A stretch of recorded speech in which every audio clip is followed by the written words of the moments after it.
Hello guys! Je suis trop contente, c'est ma première vidéo YouTube! Alors j'espère que vous allez bien. J'ai toujours voulu faire des vidéos, mais je trouvais que ma vie n'était pas si intéressante que ça en Belgique. Du coup ici en Espagne, je me permets de faire mes petites vidéos et tout. Je sais pas ce que je vais faire, mais ce que je sais c'est que j'ai envie de garder une trace de mon séjour ici, parce que je suis en Erasmus à Santander pour les 4 prochains mois. Et du coup j'ai envie de partager ça, j'aime bien parler, et comme je suis toute seule, il veut bien que je parle à quelqu'un. Et désolée mais vous allez devoir m'écouter, voilà. Vous n'êtes pas obligé, vous pouvez partir, mais ce sera peut-être intéressant, donc je vous invite à rester. Et aussi pour me souvenir de ce séjour et de pouvoir re-regarder les vidéos quand je serai plus là, et de me rappeler tout ça. Donc comme je vous ai dit, je suis à Santander, au nord de l'Espagne plus précisément, et je suis ici pour un Erasmus, donc à Bruxelles je suis à Liège, et là je vais aller à Cessiné, mais je commence dans 2 semaines. Je suis juste arrivée ici super en avance pour pouvoir m'adapter, découvrir, et aussi me reposer un petit peu parce que j'avais un petit peu marre de la Belgique, et aussi pour je sais pas, faire quelques petits voyages, découvrir, voilà. Et donc en fait là je viens d'arriver dans mon logement, donc j'ai un petit peu vous expliquer ma petite journée d'hier et d'aujourd'hui, et on va voir ce que je vais faire aujourd'hui. J'en ai aucune idée. Donc hier j'ai pris mon avion à Charleroi, je suis arrivée ici vers 15h30, puis j'étais à un hôtel qui n'était pas trop loin de l'aéroport, parce qu'en fait j'avais le logement qu'à partir du 1er septembre. Donc voilà, j'ai rien fait de spécial, je suis restée dans l'hôtel, je me suis reposée, j'ai mangé, rien de intéressant. Et puis ce matin, je suis arrivée ici, donc là on est dans le quartier de El Sardinero. Je travaille mon accent espagnol. Donc en fait, moi, durant ces prochains mois, je ne vais pas loger en colocation, je suis chez l'habitant. Donc pourquoi ce choix? À la base, je ne voulais pas loger chez l'habitant parce que il y a une personne avant moi qui avait une mauvaise expérience, et enfin plusieurs mauvaises expériences, et du coup j'avais trop peur. Je me suis dit ah non, moi je veux pas loger chez l'habitant. Sauf qu'en fait durant le mois de mai, du coup je pense, ouais, j'ai commencé à chercher durant le mois de mai, fin mai comme ça, et j'étais désespérée. Enfin, faut savoir déjà que moi j'étais trop à l'aise.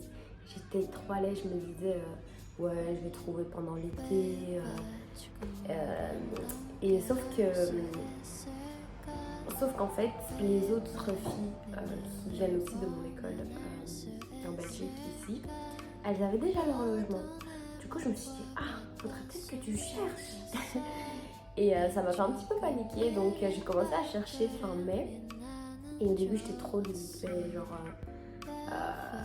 soit j'aimais pas le logement, soit c'était minuscule. Même si le loyer était pas cher, c'était vraiment super minuscule. Moi je me suis dit, je vais vivre là pendant les 4 prochains mois, je veux pas un truc minuscule juste parce que je paye pas cher en fait.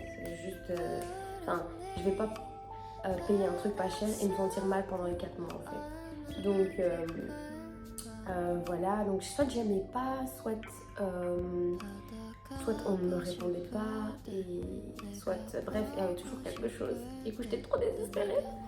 Et un jour, par la grâce de Dieu, franchement, j'ai lâché prise et je me suis dit, oh Seigneur, just give me whatever you want. Genre le meilleur, selon toi. Et du coup, genre un dimanche soir, j'étais en train de chercher et tout, mais mon mindset avait changé. Vous voyez, genre au début, quand je cherchais, j'étais vraiment en mode focus dessus, j'étais paniquée et tout. En plus, c'était pendant les hors-sessions d'examen, et en fait, j'avais du mal à étudier parce que j'étais tellement focus dessus et quand je commençais à chercher, je restais des heures dessus. Sauf que là, ce dimanche soir-là, je pense que c'était le dernier dimanche du mois de mai, je sais plus exactement, bref, on s'en fiche. Donc je commençais à chercher et tout, et en fait je tombe sur cette petite chambre.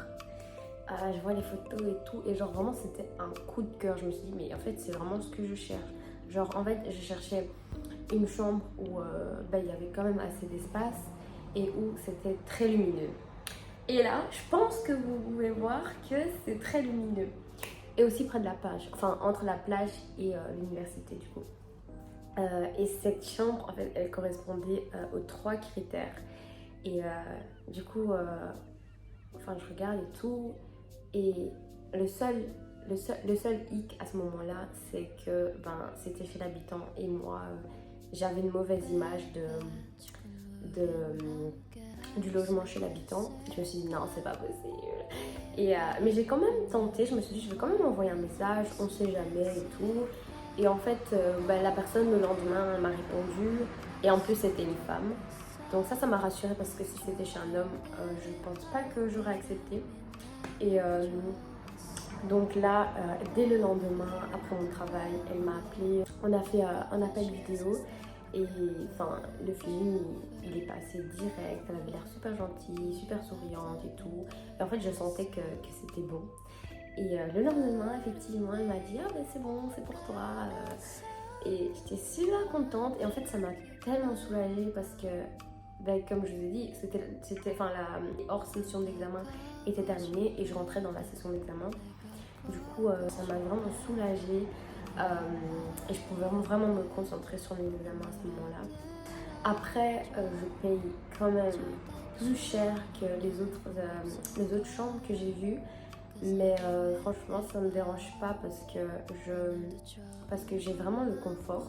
Genre vraiment l'appartement, il est trop beau. Genre la chambre, elle est bien, genre c'est moderne, c'est pas tout minuscule parce que vraiment, j'ai vu des chambres à 180 €, 200 €, mais genre t'as juste l'espace pour faire 3 pas pour sortir de la chambre en fait. Et ça, je voulais absolument pas. Voilà comment j'ai trouvé mon logement, c'était sur Idealista d'ailleurs. Et j'ai plusieurs avantages du style, il y a une femme de ménage qui vient 2 à 3 fois par semaine, c'est ce que la dame m'a dit là tantôt en arrivant. J'ai ma salle de bain privée. Ah oui, ça aussi c'est important. J'ai ma salle de bain privée parce que du coup dans les autres logements, comme c'était en colocation, t'avais que ta chambre et la salle de bain c'était partagé. Du coup, voilà, ça c'est un point positif quand même. Et ouais, donc la propriétaire, elle vit avec sa fille de 6 ans. Et du coup, on va être 3 filles à la maison. Donc c'est quand même chouette. Et elle parle anglais. On parle anglais, espagnol et allemand. Donc, et la petite aussi, elle parle un petit peu anglais, il me semble, et espagnol. Donc je vais vraiment, j'espère, améliorer mon espagnol. Parce que c'est pas trop ça. Mais ça va. Voilà, donc je suis arrivée ce matin. Elle m'a fait visiter et tout. Et je me dis, l'appartement est trop bien. En plus, il y a un jardin. Il y a un petit jardin. Donc ça, c'est chouette. Ah oui, je vous ai pas dit, je suis aussi à 5 minutes de la plage. Un petit moment de silence pour ça parce que je suis à 15 minutes de Nice et 5 minutes de la plage. Donc, oh my god. I'm so happy. Et je pense que sa fille est réveillée. Et voilà, je verrai bien ce que je vais faire durant le reste de la journée. Je ne sais pas encore. Donc voilà pour mon arrivée et mon logement. Et aussi à bientôt pour la suite. Bisous. Oh là, il est maintenant minuit 25 et je viens de terminer cette vidéo et un petit peu vous expliquer la fin de ma journée. Du coup, je vais essayer de ne pas parler trop fort pour ne réveiller personne. Donc finalement, je suis sortie. Mais en fait, je commence à me sentir pas très bien parce que je réalisais que c'était vraiment vrai. J'ai commencé à réaliser que là, j'allais pas rentrer en Belgique et que ça allait pas durer une semaine. Bref, du coup, je suis sortie parce que je sais pas, j'avais plein d'émotions et tout que je ne comprenais pas. Du coup, je suis juste sortie prendre l'air, j'ai marché, j'ai fait le tour, j'ai tourné en rond dans la ville. Et puis j'ai trouvé un petit endroit trop mignon avec, où on avait la vue sur la mer. Je vous mettrai une petite vidéo. C'était trop agréable et moi j'aime trop la mer en fait, ça m'aide trop à me ressourcer. Du coup, je suis contente d'avoir trouvé ce petit coin et j'ai hâte d'y retourner. Là je me suis juste posée 15 minutes là-bas, je me suis assise parce que j'avais marché pendant au moins 2 heures, enfin 3 heures. Et du coup ça m'a trop fait du bien. Et puis donc j'ai fait un petit peu le centre-ville. Ouais, je me suis un petit peu perdue dans la ville, perdue entre guillemets.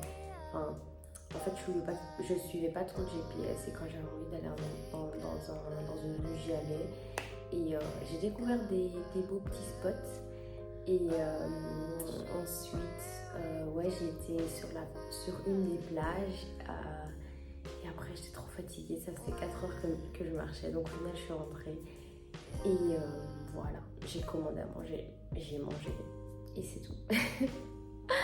Mais voilà, c'était ma première journée. Elle était assez agréable quand même. La ville est vraiment mignonne. Et ouais, j'ai hâte d'en découvrir plus, de visiter les musées, de voyager et tout. Donc voilà, je vous en dirai plus bientôt. Et je vous souhaite une belle journée. Je sais pas quand vous allez voir cette vidéo. Et à bientôt!